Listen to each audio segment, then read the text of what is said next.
Hello fellow gamers, I'm Christopher Chrisman of Retro Game Network, and coming up next, a look at last week's retro video game news on a special E3 edition of the RGN Files for the week ending Saturday, June 15, 2019. Last week was the biggest week of the year for video gamers of all eras, as the E3 convention took place in Los Angeles. We at Retro Game Network focused on a lot of the news that happened at the event, and if you think you may have missed out on some of our coverage, stay tuned to this edition of the RGN Files podcast. In the RGN Files this week, Konami made the announcement at E3 that they would be entering the mini throwback console marketplace with their upcoming PC Engine and TurboGrafx 16 minis.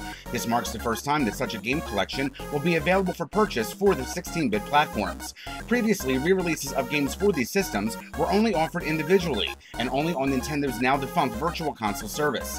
Konami owns the brand names and properties of the retro NEC consoles, thanks to the original systems being a joint collaboration between NEC and Hudson, in which Konami absorbed all of Hudson's operations back in 2012.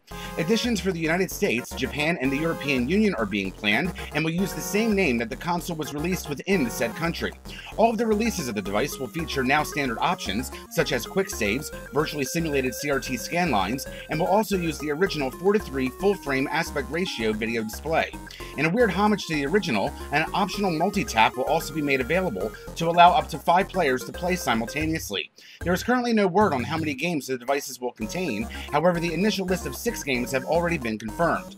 All regions will include Dungeon Explorer and Wise Book 1 and 2. North American and European versions will also include Alien Crush, New Adventure Hunt, Ninja Spirit, and R-Type, while the Japanese edition will offer Bonk's Adventure, Dracula X, Kung Fu China Warrior, and Superstar Soldier.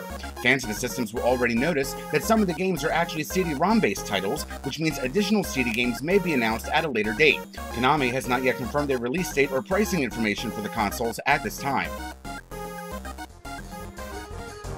Square Enix showed off their upcoming remake of Final Fantasy VII for modern platforms at this year's E3, which has both new and old fans of the series extremely excited. After initially being developed for the Super NES, the original version of Final Fantasy VII was later released for the Sony PlayStation back in 1997. Final Fantasy VII Remake is a retelling of the original game's story and was announced after several years of fan requests and rumors. The upcoming version is being rebuilt from the ground up and will feature full polygon graphics as opposed to the pre-rendered environments of the original. The demonstration that was shown off last week reveals an active time battle gauge which gradually fills up, or you can fill faster with attacks. Once it has been completely filled, you may pause the action to use special abilities such as magic items and other items, as well as initiate special moves and powers. Due to the game's massive size, it was decided to release the upcoming remake as a series of multiple games so that no original content would be cut, while adding new content and adjusting the original character designs. The first game in the upcoming series will come on 2 Blu-ray discs, and various editions will also be made available, including Standard, Deluxe, and Digital Deluxe, in which the deluxe versions will also include an art book as well as a copy of the game's soundtrack. There's also a version being released called the First Class Edition, which will also include a figurine of Cloud riding his motorcycle.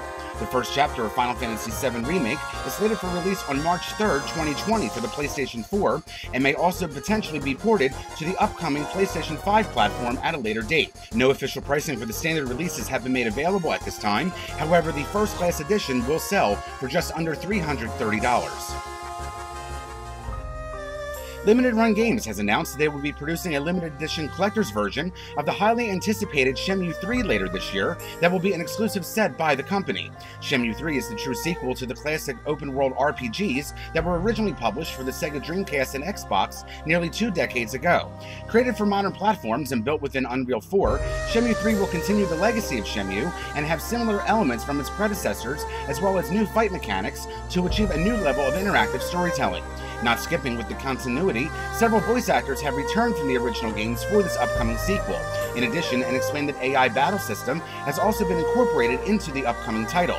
This control system lets you automatically unleash the perfect technique in response to the opponent's positioning and distance. This battle system is both highly compatible with and will also be an extension to the original battle system.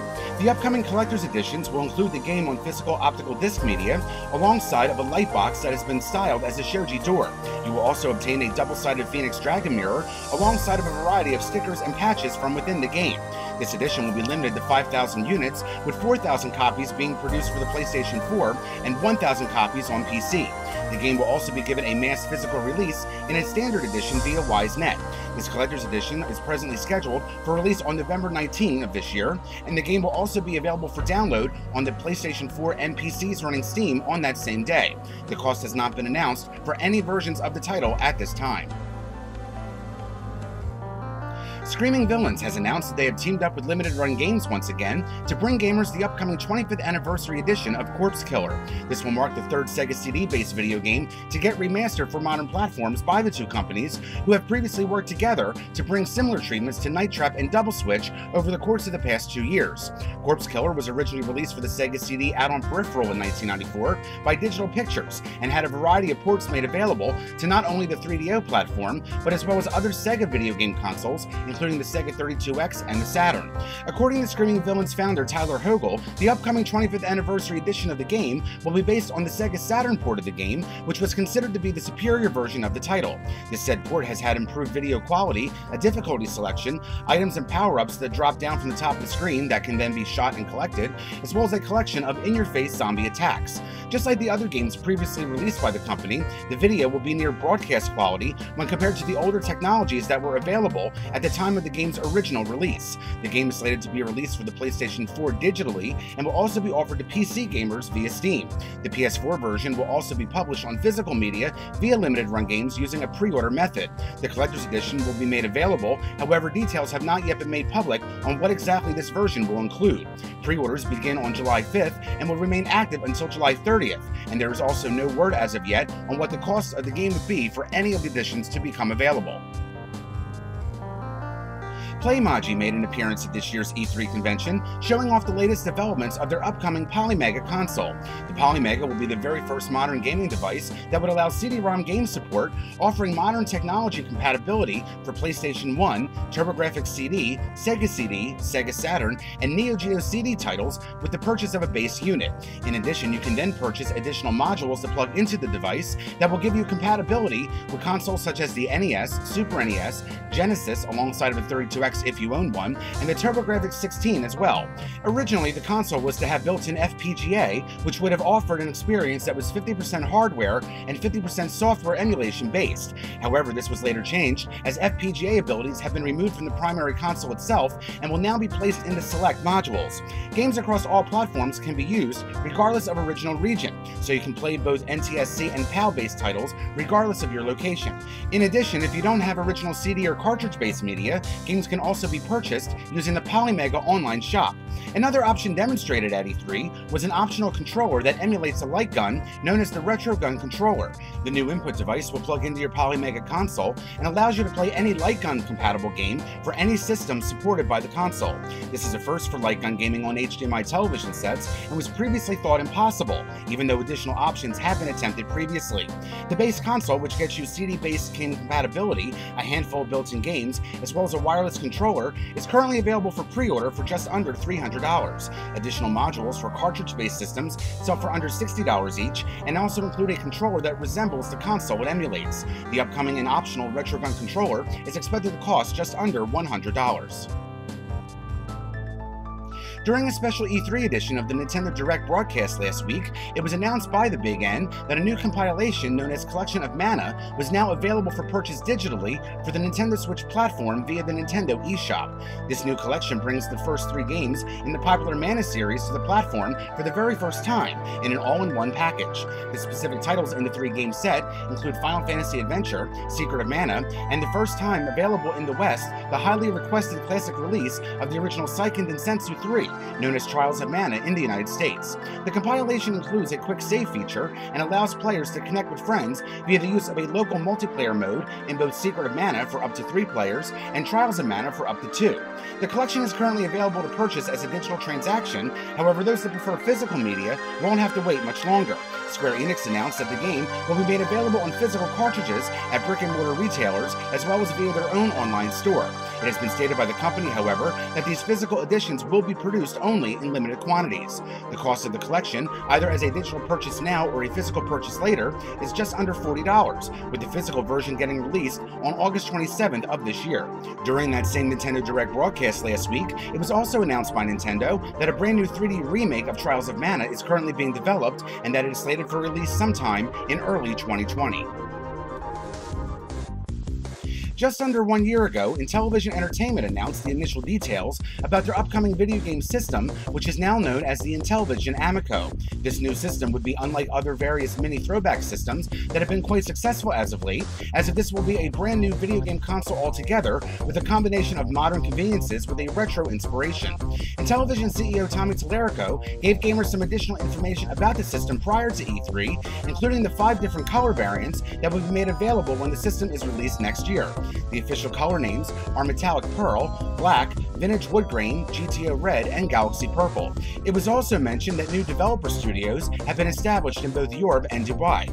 They also showed off 22 games that are being developed at E3, however this was only by strict invitation only, and details have been very scarce. The Amico's launch game lineup is currently slated to be divided into various categories: updated classic and retro games, new intellectual properties, sports games, and casual gaming. All Amico titles will be exclusive to the system, hold an ESRB rating of less than E10+, will not cost more than $8, and will not permit any microtransactions. The controllers borrow from the original system's design, however offers modern features such as a touchscreen, new directional disc with interactive LED border, arcade-style tactical buttons, and offer mobile control via a downloadable app to your smart device. It has also been stated that next year's E3 will be the most important as it will be closer to the official release date.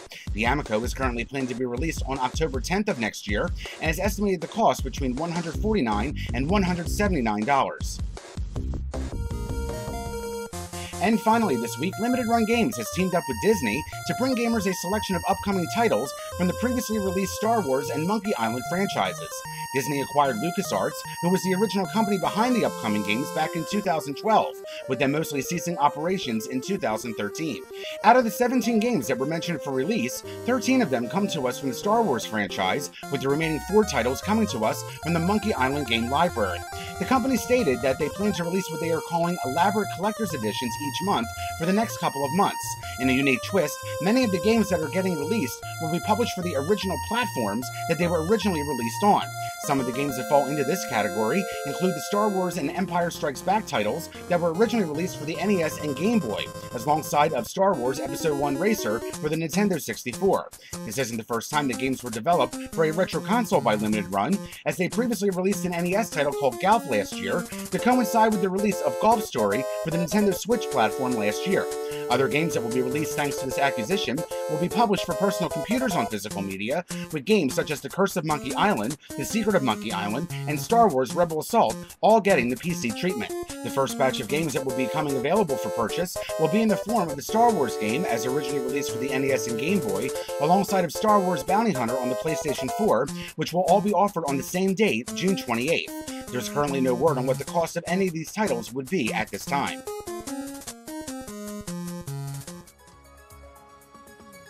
That's it for this week's edition of the RGN Files. For those listening on BGM on FM, please stay tuned. There'll be more music coming up shortly. Stay tuned to RetroGameNetwork.com this week as we finalize additional topics that occurred during last week's E3 convention. Also visit us to get complete details of any of this week's featured stories. And don't forget to check us out on our social media outlets, on Facebook, Instagram, and YouTube at Retro Game Network, and on Twitter and Twitch at RetroGameNet. For the RGN Files, I'm Christopher Christman.